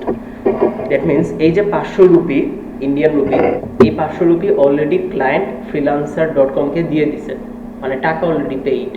ঠিক আছে, টাকা যেহেতু পেইড, এখন ক্লায়েন্ট যদি আপনার ডিজাইন পছন্দ করে তাহলে ক্লায়েন্ট ডিজাইন নিয়ে নেবে আর freelancer.com আপনাকে পেমেন্টটা দিয়ে দিবে। তবে এখানে যে 500, আপনি কিন্তু 500ই পাবেন না, কিছু অংশ ফ্রিল্যান্সার কেটে রাখবে। ঠিক আছে, যেহেতু আপনি তাদের প্ল্যাটফর্ম ব্যবহার করে কাজ করতেছেন আর কি। বিকাশের মতো যেরকম বিকাশে টাকা পাঠাতে সার্ভিস চার্জ লাগে না, সেম জিনিস। আচ্ছা, এখন যদি এরকম হয় যে ক্লায়েন্ট কারো ডিজাইনই চুজ করলো না এবং এদিক থেকে টাইমও কমে যাচ্ছে, মনে করেন যে 4 দিন শেষ, 5 দিন হয়ে গেছে, 5 দিনের দিন এখানে আপনি আর এন্ট্রি দিতে পারবেন না, কিন্তু ক্লায়েন্ট এখনো কোনো ডিজাইন চুজ করে নাই, তখন কি করব? তখন ক্লায়েন্টকে freelancer.com কিছুদিন টাইম দেয়, হতে পারে সেটা 1 সপ্তাহ, 2 সপ্তাহ, কখনো কখনো 1 মাসও টাইম দেয়, যে ঠিক আছে তুমি তো সময়ের মধ্যে তোমার ডিজাইনটা নাও নাই, তাহলে তোমাকে আমরা আরো 1 সপ্তাহ সময় দিলাম, বা তোমাকে আরো 2 সপ্তাহ সময় দিলাম, বা তোমাকে আরো 1 মাস সময় দিলাম, এই সময়ের ভিতরে তুমি কি করো, তোমার ডিজাইনটা চুজ করো। কিন্তু ক্লায়েন্ট হয়তো কোনো কারণে অনলাইনে আসলো না, বা ক্লায়েন্ট কোনো কারণে ডিজাইন চুজ করলো না, তখন কি হবে? তখন এই যে অ্যামাউন্টটা আছে, এই অ্যামাউন্টটা সবার ভিতরে ডিস্ট্রিবিউট হয়ে যাবে সমান ভাগে। তবে এখানে একটা কাহিনী আছে। কাহিনী হলো, এই যে সবার মাঝখানে ডিস্ট্রিবিউট হবে, এখানে প্রায়োরিটির কিছু ব্যাপার স্যাপার আছে। প্রায়োরিটি কারা পাবে? প্রতিটা এন্ট্রির নিচে দেখেন একটা রেটিং এর অপশন আছে, খেয়াল করছেন? রেটিং। যখন আমরা ডিজাইন দিব, এই রেটিং যার বেশি থাকবে, কথার কথা, উনি পাইলো 5 স্টার আর উনি পাইলো 4 স্টার, এবং ক্লায়েন্ট কাউকেই চুজ করলো না, তাহলে এই অ্যামাউন্টটা যে 5 স্টার পাইছে সে পাবে। স্যার যদি এরকম হয় যে 2 জন পাইছে 5 স্টার, একজন পাইছে 4 স্টার আর একজন পাইছে 3 স্টার, তাহলে তখন এটা কিভাবে ডিস্ট্রিবিউট হবে? যারা 3 স্টার পাইছে, 4 স্টার পাইছে, ওরা পাবে না। যে 2 জন 5 স্টার পাইছে, ওদের মাঝখানে 250 করে, বা হচ্ছে 230 করে এটা ডিস্ট্রিবিউট হয়ে যাবে। বুঝতে পারছি? এই জন্য যখন আমরা কন্টেস্ট করব, আমাদের টার্গেট থাকবে কিভাবে আমরা 4 স্টার অথবা 5 স্টার দিতে পারি। মানে এটা একদিনে পাবেন না। যখন কন্টেস্ট করবেন তখন আপনাদের সিকোয়েন্সটা হবে হলো এরকম কাইন্ড অফ, যে আপনি কন্টেস্ট করতেছেন, আপনার এন্ট্রি রিজেক্ট করে দিচ্ছে, সাথে সাথে রিজেক্ট করে দিচ্ছে, ক্লায়েন্টের পছন্দ হচ্ছে না। এখানে আরেকটা কথা, ক্লায়েন্ট যদি এন্ট্রি রিজেক্ট করে দেয়, তাহলে আমার অ্যাকাউন্টের কোনো ক্ষতি হবে না, কারণ ক্লায়েন্ট এই ডিজাইনটা নিল না, আপনার অ্যাকাউন্টের কোনো ক্ষতি হবে না। এখন আপনার একটা জিনিস পছন্দ হয় না, আপনি সেটা নাই নিতে পারেন, রিজেক্ট করতে পারেন, বাট এতে অ্যাকাউন্টের কোনো ক্ষতি হবে না। বাট যদি এরকম হয় যে আমি ক্লায়েন্টকে বললাম যে ঠিক আছে আমি তোমার কাজ করে দিতে পারবো, কিন্তু পরবর্তীতে দিতে পারলাম না বা দিলাম না বা ভুল দিলাম, তখন অ্যাকচুয়ালি আমার একটা ব্যাড রিভিউ আসার সম্ভাবনা এখানে আছে। এই জন্য এটা নিয়ে টেনশন করিয়েন না যে যদি আমার এন্ট্রিটা রিজেক্ট করে দেয় তাহলে আমার অ্যাকাউন্টে প্রবলেম হবে কিনা। সিমিলারভাবে যদি আপনি এখানে 5 স্টার পান, এটাও কিন্তু আপনার অ্যাকাউন্টের রেটিং বাড়াবে না, এটা আমার ডিজাইনের রেটিং। অ্যাকাউন্টের রেটিং কখন বাড়বে? যখন আমি পুরো একটা ডিজাইন কমপ্লিট করব, ক্লায়েন্টকে ফাইল হ্যান্ড ওভার করে দিব, তখন যে আমার ক্লায়েন্ট অ্যাকাউন্টের রেটিংটা দিতে পারবে। বুঝতে পারছেন? আচ্ছা, এবার আসি আরেকটা হচ্ছে, এখানে ছিল আমাদের আর্জেন্ট। আর্জেন্ট বলতে বোঝায় যে অল্প সময়ের ভিতরে একটা কাজ করা, আর্জেন্টলি কোনো একটা কাজ লাগবে। সেই ক্ষেত্রে তো এরকম হয় যে freelancer.com-এ আপনার 1 ঘন্টার জন্য, 3 ঘন্টার জন্য, 5 ঘন্টার জন্য একটা কন্টেস্ট ওপেন হয়েছে। ওই 3 ঘন্টার ভিতরে ক্লায়েন্ট একটা ব্রিফ দিবে, 3 ঘন্টার ভিতরেই যারা ডিজাইন করবে ওই সময়ের ভিতরেই ক্লায়েন্ট একজনকে চুজ করে নেবে। এবং আর্জেন্ট কন্টেস্টের একটা সুবিধা হলো আর্জেন্ট কন্টেস্টের প্রাইসটা একটু বেশি থাকে, কারণ মানুষ যখন আর্জেন্সির মধ্যে থাকে তখন বেশি 10-20 টাকা যদি বেশি যায় বা একটু বেশি পরিমাণ খরচ হয়, মানুষ কিন্তু এটা গায়ে লাগায় না আসলে। সো সিমিলারভাবে আর্জেন্ট কন্টেস্টের প্রাইস একটু বেশি হয়। আপনারা গ্যারান্টিড এবং আর্জেন্ট এই দুটো কন্টেস্ট নিয়ে কাজগুলো করতে পারেন। এবং যখন আপনারা কন্টেস্ট করবেন চেষ্টা করবেন 4 স্টার বা 5 স্টার পাওয়ার জন্য। 4 স্টার 5 স্টার একদিন 2 দিনেই পাবো না, প্রথম হয়তো কয়েকদিন, 1 সপ্তাহ হয়তো ডিজাইন রিজেক্ট হবে, এন্ট্রি পাওয়া তো দূর, সরি রেটিং পাওয়া তো দূরের কথা, শুধু রিজেক্ট হবে। তারপরে একটা ফেজ হবে যে কিছুদিন 1 স্টার পাইতেছেন, তারপরে হবে 2 স্টার পাইতেছেন, তারপর 3 স্টার, 4 স্টার, 5 স্টার এভাবে পাচ্ছেন। এই প্রসেসটা হইতে কিছুদিন সময় লাগবে। হয়তো কারো কারো 1 সপ্তাহ লাগতে পারে, কারো 2 সপ্তাহ লাগতে পারে, কারো 3 সপ্তাহ, 1 মাসও লাগতে পারে 5 স্টার যেতে। বাট কন্টিনিউয়াসলি যদি আপনি কাজ করার স্পিডটা বাড়াতে পারেন বা রেগুলারলি এখানে ঠিকঠাক মতো কাজ করতে পারেন, তাহলে আপনার এই যে সময়টা বললাম 1 মাস, এটা আরো কমে আসবে। কারণ যত বেশি আপনি কাজ করবেন, আপনি তো ফ্লোটা বুঝে যাবেন, আপনি তো মার্কেটটা বুঝে যাবেন। যখন আপনি মার্কেটটা বুঝবেন, তখন আপনার কাজ করা ইজি হয়ে যাবে, খুব একটা কঠিন আর হবে না। বুঝতে পারছি? এতটুকু পর্যন্ত কারো কোনো প্রশ্ন থাকলে বলেন।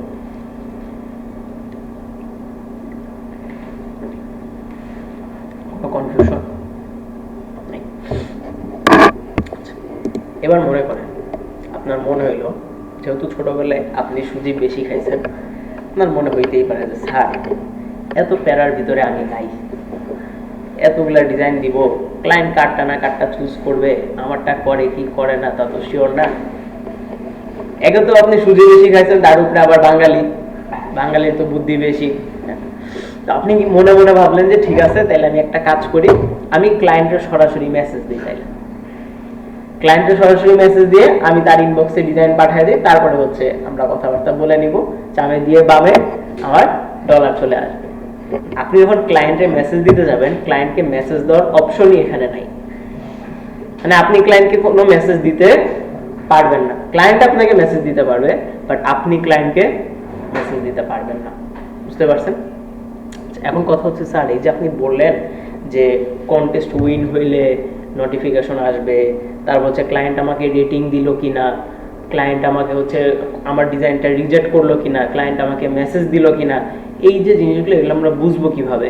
এগুলো আমাদের বুঝতে হবে হচ্ছে ইমেল দিয়ে। যেই ইমেল দিয়ে আমরা ফ্রিল্যান্সারের অ্যাকাউন্ট খুলবো, ওই ইমেলটা আমাদের প্রতিনিয়ত চেক করতে হবে যে কোনো আপডেট এখানে আসছে কিনা। বুঝতে পারছি? সবসময় যেরকম মেসেঞ্জারটা চেক করেন, হোয়াটসঅ্যাপটা চেক করেন কেউ মেসেজ দিল কিনা, ঠিক আছে? তো এখন থেকে মেসেঞ্জার, হোয়াটসঅ্যাপ চেক করার আগে ইমেল চেক করবেন যে আমার কোনো আপডেট আসছে কিনা। প্রতিনিয়ত ইমেলটা চেক করতে হবে, কারণ আপনি যদি ইন্টারন্যাশনাল মার্কেটে কাজ করতে চান, আপনাকে অবভিয়াসলি ইমেল চেক করাটা উচিত। ইমেল চেক না করলে তো ক্লায়েন্টের আপনার মেসেঞ্জারে এসে কোনো আপডেট দিবে না। এক্ষেত্রে ইমেলটা সবসময় আমাদের কানেক্টেড থাকতে হবে আর কি। এই গেল হচ্ছে মোটামুটি বিষয়। আর আরো কিছু টুকিটাকি জিনিস আমি একটু বলে দিই। যেমন আমি একটু নিচের দিকে আসি, কিছু জিনিস আছে, যেমন এখানে যদি আসি, অনেক সময় যেটা হয়, কিছু কথা থাকে ক্লায়েন্ট হয়তো ডেসক্রিপশনে বলে নাই, ক্লায়েন্ট হয়তো ডেসক্রিপশনে বলছে, কিন্তু এখানে যারা কাজ করতেছে ক্লায়েন্টের কথাটা ওরা বোঝে নাই, উল্টা বুঝছে। বুঝে এজন্য হয়তো ক্লায়েন্ট যেরকম চাচ্ছে ওরকম ডিজাইনটা তারা করতেছে না। তখন ক্লায়েন্ট কি করে, ক্লায়েন্ট এখানে নিচের দিকে আসে, এসে ক্লায়েন্ট একটা কমেন্ট করে বলে যে কথার মধ্যে এখানে হয়তো সবাই ইয়েলো কালার বা হচ্ছে এরকম একটা কালার ইউজ করতেছে বা ব্লু কালার ইউজ করতেছে। ক্লায়েন্ট বলে যে না, তোমরা মানে হালকা কালার ইউজ করো, কিন্তু ব্লু ছাড়া ইউজ করো, ব্লু ছাড়া অন্য যে কোনো কালার ইউজ করো, ব্লু কালার আমার ভালো লাগতেছে না।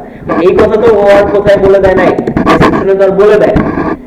যখন ক্লায়েন্ট এই কথাটা কমেন্টে বলবে, তখন কিন্তু আপনাদের কাছে ইমেইলে নোটিফিকেশন যাবে। যখন ইমেল চেক করবেন, দেখবেন যে ক্লায়েন্ট একটা আপডেট দিয়েছে, কোন কন্টেস্টে আপডেট দিয়েছে, কন্টেস্টের নাম লেখা থাকবে বা লিংক দেওয়া থাকবে। ওই লিংকে ক্লিক করলে সরাসরি আপনাকে এই কন্টেস্টে এখানে নিয়ে আসবে। নিয়ে এসে আপনি দেখলেন সে কি আপডেট দিল, এবং কন্টেস্টের নামও কিন্তু মানে কন্টেস্ট হোল্ডারের যে নাম, ক্লায়েন্টের নাম কিন্তু থাকবে না, ক্লায়েন্টের নাম দেওয়া থাকবে কন্টেস্ট হোল্ডার, এরকম নাম থাকবে। যেমন এখানে যেরকম নাম দেওয়া আছে রমিম রহমান, আহমেদ, ওসমান, এরকম নিক নেম দেওয়া আছে। বাট ক্লায়েন্টের ক্ষেত্রে কোনো নিক নেম দেওয়া থাকে না, ক্লায়েন্টের ক্ষেত্রে সরাসরি লেখা থাকে contest holder. So contest holder যখন কোনো একটা ফিডব্যাক দিবে, সেই ফিডব্যাকটা আপনারা নিচে এখানে আসবেন, এসে দেখতে পাবেন যে ক্লায়েন্ট কি ফিডব্যাক দিয়েছে, ওই ফিডব্যাক অনুযায়ী আমরা কাজগুলোকে করতে পারবো। আচ্ছা, ফাইল হ্যান্ডওভারের বিষয়টা গেল। আপনি এখানে সর্বোচ্চ কয়টা ডিজাইন দিতে পারবেন? আপনাদের এন্ড থেকে যে প্রশ্নটা আসা উচিত ছিল যে স্যার এখানে তো আপনি ডিজাইন দিতে বললেন, একটা কন্টেস্টে আমরা সর্বোচ্চ কয়টা ডিজাইন দিতে পারবো? একটা কন্টেস্টে আমরা ডিজাইন দিতে পারবো সর্বোচ্চ 3টা। আগে একটা সময় ছিল যখন আনলিমিটেড ডিজাইন দেওয়া যাইতো, বাট এখন আর আনলিমিটেড ডিজাইন দেওয়া যায় না। এখন সর্বোচ্চ আপনি 3টা ডিজাইন দিতে পারবেন। এবং যেহেতু আমাদের কাছে লিমিটেড এন্ট্রি লেভেল চলে এসেছে, হ্যাঁ স্যার 3টার বেশি কি দেওয়া যাবে না? অনেকে তো দেখি দেয়, হ্যাঁ অনেকে দেয়, বাট তাদের প্রিমিয়াম সাবস্ক্রিপশন আছে, যার কারণে তারা দিতে পারে। আমরাও যদি প্রিমিয়াম সাবস্ক্রিপশন নেই, আমরাও 3টার বেশি দিতে পারবো। বাট ইনিশিয়াল লেভেলে বা বেসিক লেভেলে আমরা কয়টা দিতে পারবো? 3টা এন্ট্রি বা 3টা ডিজাইন আমরা এখানে সাবমিট করতে পারবো, 3টার বেশি আমরা দিতে পারবো না। আচ্ছা, এতটুকু পর্যন্ত কার কি প্রশ্ন আছে বলেন?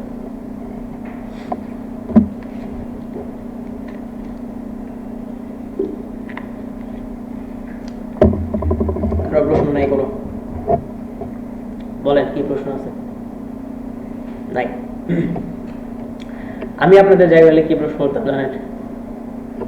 আমি আপনাদের জায়গায় হলে বলতাম যে স্যার, এই যে আপনি বললেন যে 3টে এন্ট্রি দেওয়া যাবে, এখন ক্লায়েন্ট কোন একটা এন্ট্রি আমাকে বললো যে তোমার ডিজাইন ভালো হয়েছে, তুমি শুধু এখানে লাল কালারের জায়গায় কালারটা নীল করে দাও, নীল করে তারপরে তুমি সাবমিট করে দাও। কিন্তু আমি তো এন্ট্রি দিতে পারবো 3টা, ক্লায়েন্ট তোমাকে একটা চেঞ্জ দিল, তাহলে এই এন্ট্রিটা আমি এখন কেমনে দিব? যদি আমি আপনাদের জায়গায় থাকতাম এই প্রশ্নটা করতাম। এটা দিব আমরা, যেহেতু আমাদের হাতে অপশন হলো 3টা, আমরা এর বেশি দিতে পারবো না। আমরা কি করব, ক্লায়েন্ট যদি আমাদের সাথে ইনবক্সে কথা বলবে, আমরা তাকে ইনবক্সে ফাইল দেব। ইনবক্সে মেইন ফাইল কখনোই দিব না, কখনোই ইনবক্সে মেইন ফাইল দিব না। এটা কিন্তু ফ্রিল্যান্সারের রুলসের বাইরে। যদি আপনি ফ্রিল্যান্সারের রুলস ব্রেক করেন তাহলে আপনার আইডি চাঁদের দেশে চলে যাবে। বুঝতে পারছেন? আপনার আইডি চাঁদের দেশে চলে যাবে। এজন্য কখনোই আমরা কি করব না, ইনবক্সে ক্লায়েন্টকে কখনোই মেইন ফাইল দিব না। ক্লায়েন্ট হয়তো বলবে তোমাকে যে আমি তোমাকে উইন করায় দিব, তুমি ফাইলটা শুধু আমাকে দাও, আমার এখনই প্রিন্টে পাঠাইতে হবে, উইন করায় দিলে তো 2 দিন সময় লাগবে, আমার হাতে এত টাইম নাই, ঠিক আছে? সো এরকম কেসে আমরা কখনোই, ও যতই ছাড় ডাকুক না কেন আপনারে, আপনি ইনবক্সে ফাইল দিবেন না। তাহলে ইনবক্সে আমরা কিরকম ফাইল দিব?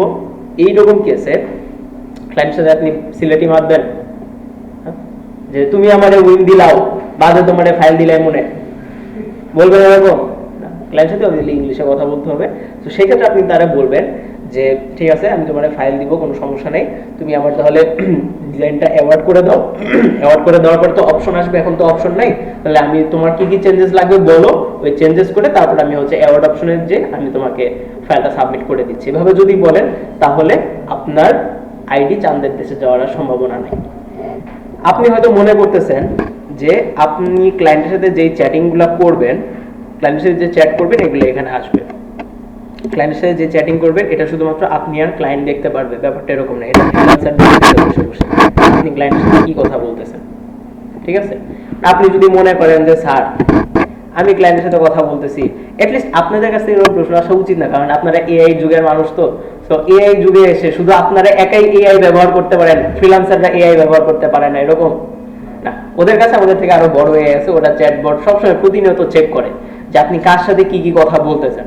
সো এই জন্য কখনোই এমন কোনো কথা বা এমন কোনো কাজ করবেন না যেটার জন্য ফ্রিল্যান্সারের রুলস ব্রেক হয়। এই জন্য রুলসগুলো একবার যদি আগে পড়ে না তাহলে বেটার। তাহলে ফাইল কিভাবে দিব? ক্লায়েন্ট আমাকে বলল চেঞ্জ করতে, ওই যে লাল কালারের জায়গায় নীল কালার দিতে, তখন আমি ক্লায়েন্টকে ইনবক্সেই দিব, ইনবক্সে জেপিজি দিব লো কোয়ালিটি, জেপিজি দিব লো কোয়ালিটি। লো কোয়ালিটি দিয়ে বলবো যে এটা হচ্ছে তোমার একটা ফাইলের প্রিভিউ, যখন তুমি আমাকে কন্টেস্টটা উইন করাবা বা কন্টেস্টে অ্যাওয়ার্ড দিবা, তখন আমি তোমাকে একদম main file, PDF file, high resolution file, এরকম টার্মগুলো উল্লেখ করে করে ক্লায়েন্টকে বলবেন যে হাই রেজুলেশন ফাইল দিব, মেইন ফাইল দিব, প্রিন্টেবল ফাইল দিব, এরকম শব্দগুলো উল্লেখ করে করে বলবেন। বলে তারপর বলবেন যে উইন করবে, আমি তোমাকে সবগুলো ফাইল একসাথে দিয়ে দিব। আপাতত তুমি এটা দেখে আমাকে কনফার্ম করো যে তোমার এরকম কিছু দরকার কিনা, বা এই ডিজাইনে তুমি কিছু পরিবর্তন করতে চাও কিনা। যদি বলে যে হ্যাঁ ঠিক আছে, আপনাকে উইন করায় দিবে, তারপর যে অপশন আসবে ওই অপশনে এই যে আমরা জিপ ফাইল রেডি করে রাখবো, ওই জিপ ফাইলটা আমরা পেস্ট করে দিব, ওই জিপ ফাইলটা এখানে দিয়ে দিব। বুঝতে পারছি? আচ্ছা, এটা গেল হচ্ছে জিনিস। অনেক সময় ক্লায়েন্ট আমাদেরকে বলে বা আপনাদেরকে এরকম বলতে পারে যে আচ্ছা ঠিক আছে, এখানে তো আমরা অ্যাকচুয়ালি চ্যাটিং করতেছি, মেসেজে তো আসলে এত কথা বলা যায় না, এজন্য আমরা কি করি, যখন আমাদের হাতে টাইম থাকে না আমরা হয়তো একটা ভয়েস মেসেজ দেই, বা হচ্ছে এরকম মেসেঞ্জারের নতুন আপডেট আসছে জানেন যে এখন ভয়েস মেসেজকে আবার টেক্সট মেসেজে করা যায়, রূপান্তর করা যায়। মানে আপনাকে কি একজন ভয়েস দিছে, আপনার হয়তো ভয়েস শোনার সময় নেই, বা আপনি রাস্তায় আছেন, আপনি ভয়েস শুনতে পারবেন না, তখন এখানে একটা অপশন আছে ট্রান্সক্রাইব, ওখানে ক্লিক করলে ওই ভয়েসে কি বলছে ওটা সুন্দর করে চলে আসে। নতুন আপডেট আসছে মেসেঞ্জারে, আপডেট করলে পেয়ে যাবেন। তো এখন এখানে তো ভয়েসের অপশন নাই, তখন আমি কি করব? ক্লায়েন্টরা অনেক সময় বলে যে ঠিক আছে মেসেজেতে এত কথা বোঝা যাচ্ছে না, তাহলে তুমি একটা কাজ করো, আমরা একটা গুগল মিটে একটা মিটিং করি, বা আমরা জুমে একটা মিটিং করি, মিটিং করে আমার কি কি আছে আমি তোমারে বলি, তারপর তুমি কাজ শুরু করো। সুন্দর একটা প্রস্তাব না? এটা করলে আপনার আইডি চাঁদের দেশে চলে যাবে। বুঝতে পারছেন? আচ্ছা, তো এখন আমরা ইনবক্সে শুধুমাত্র ক্লায়েন্টের সাথে, এখন ক্লায়েন্ট যদি এরকম অফার দেয়, আমরা সুন্দর করে ক্লায়েন্টকে বলবো যে দেখো আমরা ফ্রিল্যান্সারের বাইরে বা মার্কেট প্লেসের বাইরে কোনো ডিল বা কোনো কথাবার্তা বলতে পারবো না। যা আমরা বলবো আমরা মার্কেট প্লেসের এই চ্যাট বক্সের ভিতরেই আমি বলতে পারবো আমি ফ্রিল্যান্সারের রুলস ব্রেক করতে পারবো না বা ফ্রিল্যান্সারের টার্মস অ্যান্ড কন্ডিশন আমি ব্রেক করতে পারবো না। এই কথা যদি আপনাকে বলেন, ওরা তো আর বাঙালি না যে গাড়ি থামায় রাস্তা বাড়াবে, ওরাও রুলস মেনে চলে।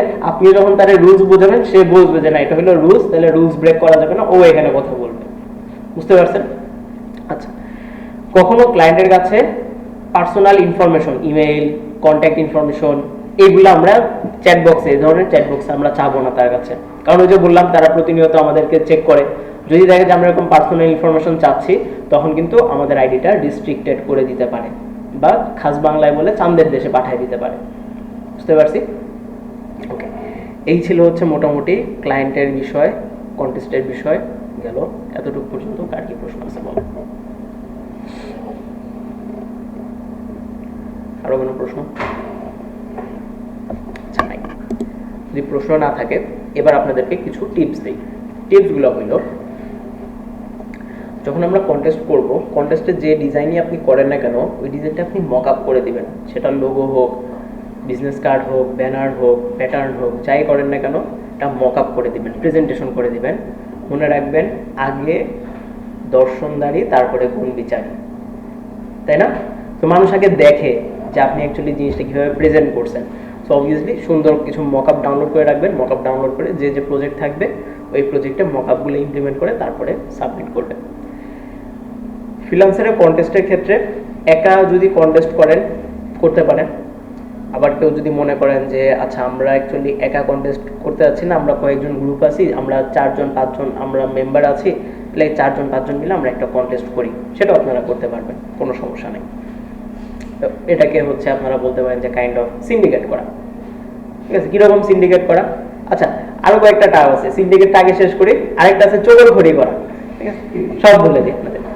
সিন্ডিকেট করা হইলো, এখন ধরেন যে বর্তমান যে পরিস্থিতি দেশের, এটা দিয়ে বোঝাই তেল, ডিজেল, পেট্রোল, এগুলা বাংলাদেশে এখনো সংকট দেখা দেয় নাই, বাট হয়তো কৃত্রিমভাবে সংকট করার চেষ্টা করতেছে, বা তেল আসতে হয়তো দেরি হচ্ছে, জাহাজ হয়তো ঘুরে আসতেছে বা আটকে আছে, যার কারণে এরকম অবস্থা। এখন তেলের দাম যদি বাড়ে, তাইলে কি এটা শুধু মদিনা মার্কেটের পেট্রোল স্টেশনগুলোতেই বাড়বে, আর কোনো জায়গায় বাড়বে না? এরকম সব জায়গায় বাড়বে। এখন এই যে ওরা সিন্ডিকেটটা করলো, এতে করে ওদের একটা লাভ আছে। ওরা যখন তেলটা কিনছে ওরা কম দামে, বাট এখন যখন সরকার বাড়ায় দিলে ওরা সেটা এখন ডাবল দামে বা 4 গুণ দামে বেচবে, যেটা ওদের লাভ। এবং এরকম যদি ওরা করে, এক্ষেত্রে একটা গোষ্ঠীর লাভ হবে আর একটা গোষ্ঠী বিপদে পড়বে। আমরা যারা সাধারণ জনগণ আছে আমরা সেটা বিপদে পড়বো। তার মানে সিন্ডিকেট করলে একটা সমস্যা হলো যে এক গোষ্ঠী অনেক লাভবান হয় আর এক গোষ্ঠী বিপদে পড়ে। সিন্ডিকেটের সমস্যা এটা। তাহলে স্যার আমরাও কি বিপদে ফালাবো কাউরে? আমরা কাউকে অ্যাকচুয়ালি বিপদে ফালাচ্ছি না। আমরা যেটা করতেছি, ধরেন এই কন্টেস্টে আমরা করব, 4 দিন সময় আছে, এই কন্টেস্টের লিঙ্ক আপনি নেন, লিঙ্ক আপনি নিয়ে আপনার যারা 4 জন ফ্রেন্ড আছে বা আপনারা যারা পুরো গ্রুপ আছেন গ্রুপে দেন, দিয়ে বলেন যে আজকে আমরা এই কন্টেস্টটা করব। এই কন্টেস্টটা করার পরে এখন একটা পেজে একটা লাইনের সর্বোচ্চ কয়টা ডিজাইন থাকে দেখেন তো? 4টা। এরকম কয়টা আছে? 1 2 3 4 5 6টা আছে। তাহলে 4 6 কত? 24। এখানে মানুষ আছেন কয়জন? 2 4 6 8 10 12, মোটামুটি 10-12 জনের মতো আছে। তাহলে 12 জন যদি এখানে মানুষ থাকে, 12 জন যদি 3টা করেও এন্ট্রি দেন, 3 12 36। তাহলে এক পেজে ডিজাইন থাকে 24টা। তাহলে 36টা যদি হয়, তাহলে আপনাদের শুধু আপনাদেরই ডিজাইন কয় পেজ যাবে? 3 পেজ যাবে। 3 পেজ যাওয়া মানে ক্লায়েন্ট যদি প্রথম পেজ থেকে কারো ডিজাইন চুজ করে, ক্লায়েন্ট যদি দ্বিতীয় পেজ থেকে কোনো ডিজাইন চুজ করে, ক্লায়েন্ট যদি 3 নাম্বার পেজ থেকে কোনো ডিজাইন চুজ করে, যে ডিজাইনে চুজ করোটা কেন অবশ্যই ঘুরে ফিরে সেটা 2539 ব্যাচেরই কোনো স্টুডেন্টের ডিজাইন হবে। সো আপনারা সিন্ডিকেট করতেছেন ঠিকই, আপনাদের লাভই হচ্ছে, আপনাদের ব্যাচের লাভই হচ্ছে, কিন্তু কারো ক্ষতি হচ্ছে না। সো এই কাজটা করতে, এটাকে আমরা বলি হচ্ছে গ্রুপ ওয়ার্ক করা। সো সহজ ভাষায় বললে তো আপনারা বুঝেন না, আপনাদেরকে একটু উল্টাভাবে বুঝাইতে হয়। সো সিন্ডিকেট করে কাজ করবেন, এটা গেল একটা। আরেকটা বলতে হলো চগলখড়ি করা। তো চগলখড়ি অথবা এটাতে বলতে হয় যে কাইন্ড অফ টক্সিক। টক্সিক বলতে কি, তুমি ওর পোস্টে লাইক দিলা কেন? তুমি ওর পোস্টে কমেন্ট করলা কেন? ও আমার পোস্টে কি লিখছে যে তুমি ওর পোস্টে লাইক দিলা, লাভ রিঅ্যাক্ট দিছো, কেয়ার রিঅ্যাক্ট দিছো? ঠিক আছে, তো টক্সিক, টক্সিক কাইন্ড। এখন এই টক্সিক মেন্টালিটির ক্ষেত্রে এটা আমরা এখানে কেমনে কাজে লাগাবো? ধরেন ক্লায়েন্ট কোন একটা ডিজাইনে কি করলো, যেমন এই ডিজাইনটাতে সে একটা রেটিং দিছে, 4 স্টার রেটিং দিছে। ক্লায়েন্ট ওর ডিজাইনে 4 স্টার রেটিং কেন দিল, কি আছে ওর ডিজাইনে, ও ডিজাইনটা কেমনে করছে, কি কি কালার ইউজ করছে, একটু অ্যানালাইসিস করে। অ্যানালাইসিস করে তারপর এটা লাগলে আপনি একটা স্ক্রিনশট নেন, স্ক্রিনশট নিয়ে বলেন যে এরকম একটা ডিজাইন, এরকম ডিজাইন ক্লায়েন্টের পছন্দ হয়েছে, তুমি আমাকে এরকম একটা ব্রিফ দাও, এরকম একটা আইডিয়া দাও যে এইটার মতো কিন্তু এটার মতো কপি না, এরকম একটা ডিজাইন আমাকে আইডিয়া দাও যেটা আমি ডিজাইন করলে ক্লায়েন্টের পছন্দ হবে। তাহলে হইলো। আচ্ছা, এটা গেল একটা। আরেকটা হইলো প্রবল করে নেক্সট লেভেল। অনেক সময় ক্লায়েন্ট এরকম বলে যে, যেমন সুহানুর রহমানের ডিজাইনে, মনে করেন এটা সুহানুর রহমান, এটা হলো আশরাফুর রহমান, ঠিক আছে? তাহলে আশরাফুর রহমান এর একটা ডিজাইন করছে, ডিজাইন করার পরে ক্লায়েন্ট এখানে কমেন্ট করলো যে তুমি যে এখানে ইয়েলো কালার দিছো, এই ইয়েলো কালারটা চেঞ্জ করে তুমি ব্লু কালার দাও। কমেন্টটা করছে কারে? কথা বলতে হবে, আশরাফকে কমেন্ট করছে। এই কমেন্ট দেখে ফেলছে কে? তাওসিফ দেখছে। তাওসিফ দেখার পরে কি করলো, ও আশরাফের আগে সুন্দর করে ইয়েলো কালার দিয়ে জিনিসটা হয়তো একটু ট্রান্সফর্ম করে, একটু রোটেট করে দিয়ে, আরেকটু রিফাইন করে পোস্ট করে দিছে। ক্লায়েন্ট তাওসিফরে উইন করে দিছে। ক্লায়েন্ট রিকোয়ারমেন্ট দিছিল কাকে? কমেন্ট করছে কাকে? আশরাফকে। আর উইন হলো কে? তাওসিফ। কেন? কারণ ক্লায়েন্ট আশরাফকেও চেনে না, ক্লায়েন্ট তাওসিফকেও চেনে না, ক্লায়েন্ট জায়েদকেও চেনে না, ক্লায়েন্ট চেনে ডিজাইন। গরু কেনার সময় আপনি যেরকম দেখেন না এটা পাবনার গরু না এটা মুন্সিগঞ্জের গরু, গরু আপনি দেখেন যে গরু সুস্থ কিনা, গরু আমার বাজেটের ভিতরে আছে কিনা, পছন্দ হয়েছে কিনা, তাই না? গরুর দাঁত ঠিক আছে কিনা। সিমিলার ভাবে আপনি যেরকম দেশ চেনেন না, জেলা চেনেন না, আপনি যেরকম গরু চেনেন, সিমিলার ভাবে ক্লায়েন্ট আপনাকে চেনে না, ক্লায়েন্ট ডিজাইন চেনে। তো ক্লায়েন্ট যার কাছে ডিজাইন পাবে ওই ডিজাইনটাই সে আগে পিক করবে। বুঝতে পারছি? এই ছিল হচ্ছে মোটামুটি কিছু ব্যাপার স্যাপার। এর বাইরে আর কারো যদি কোনো প্রশ্ন, কোনো কনফিউশন থাকে করতে পারে।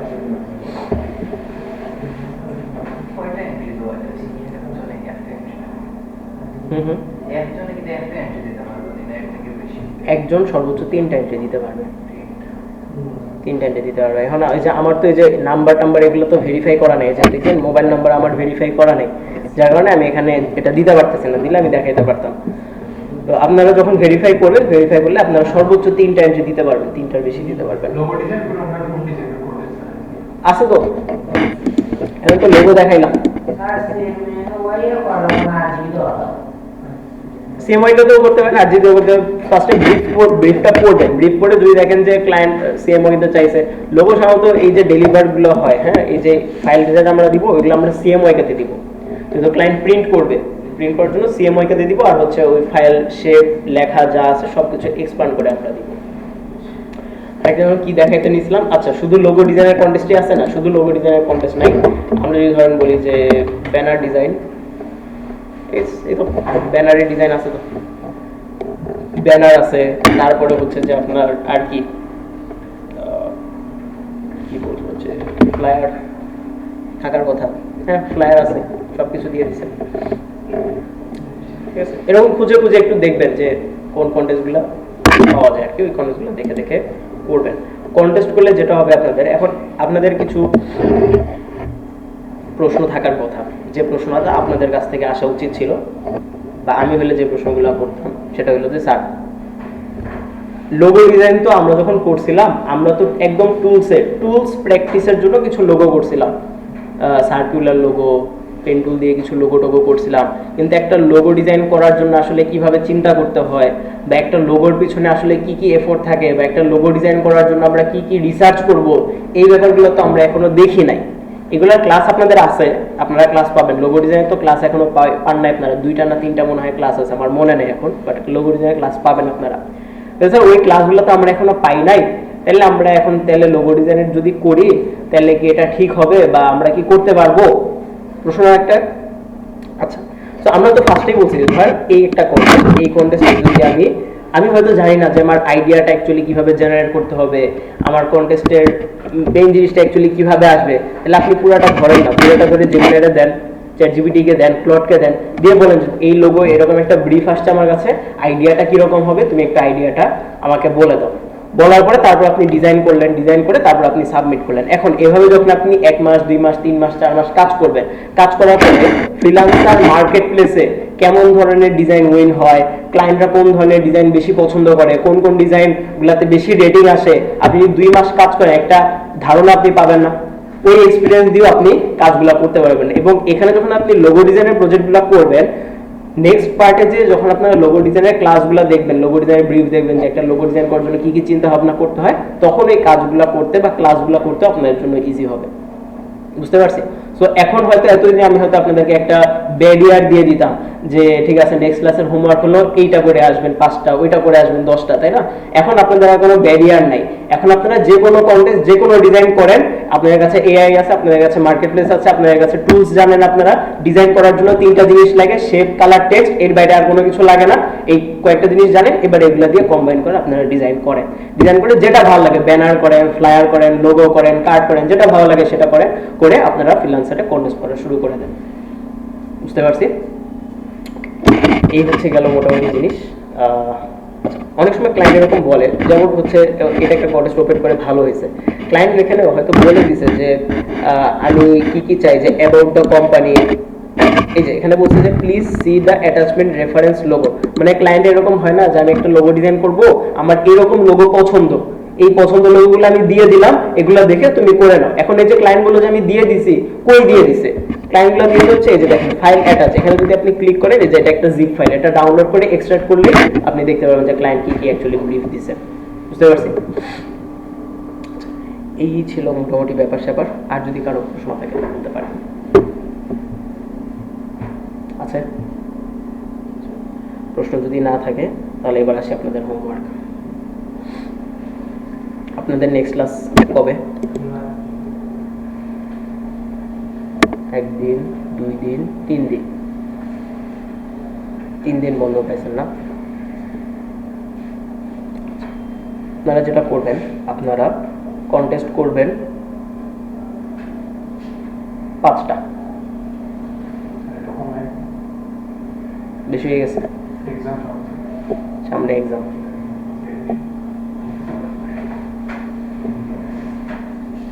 পাঁচটাতে একটা কন্টেস্টে এন্ট্রি দিবে 3টা করে।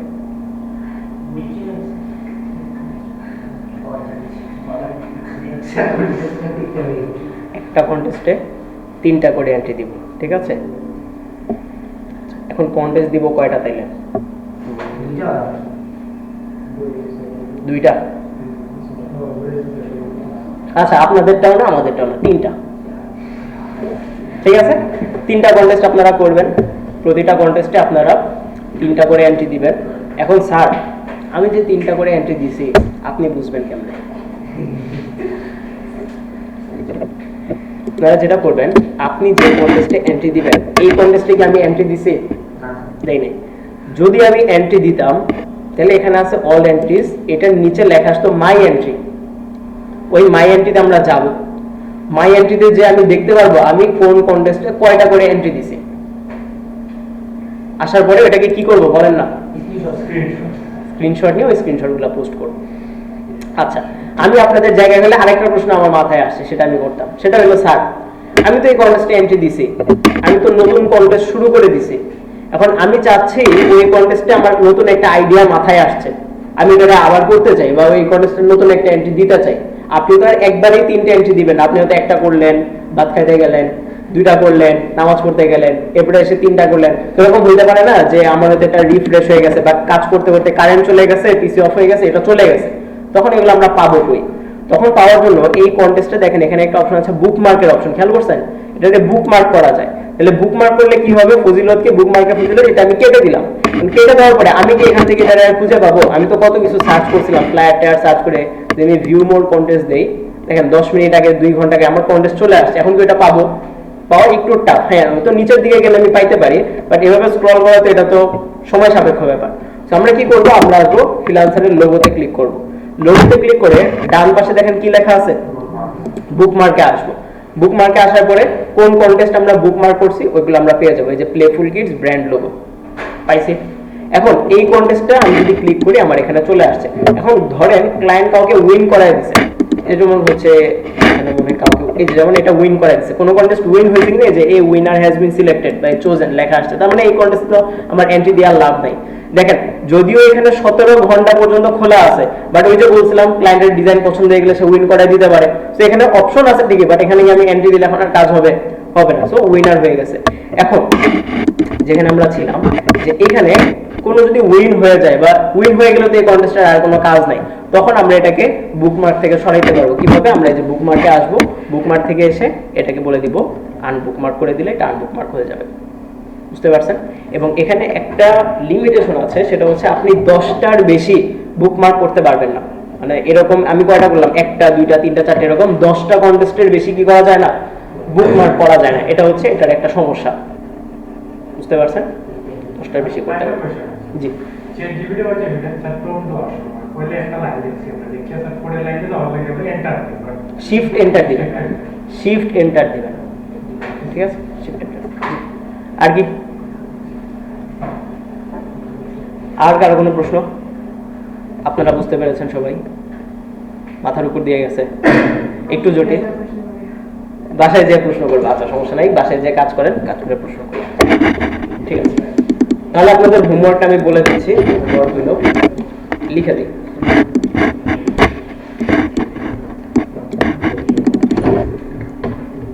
HW ও সবাইকে শুভ নববর্ষ।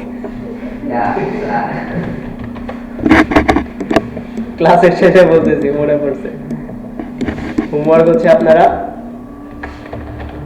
freelancer.com অ্যাকাউন্ট ক্রিয়েশন, কারণ অ্যাকাউন্ট না করলে তো আমরা কাজ করতে পারবো না, অ্যাকাউন্ট ক্রিয়েশন করব, আর হচ্ছে কন্টেস্ট করব 3টা, পার কন্টেস্ট এন্ট্রি দিব 3টা, ঠিক আছে? এটাকে type change case sentences, sorry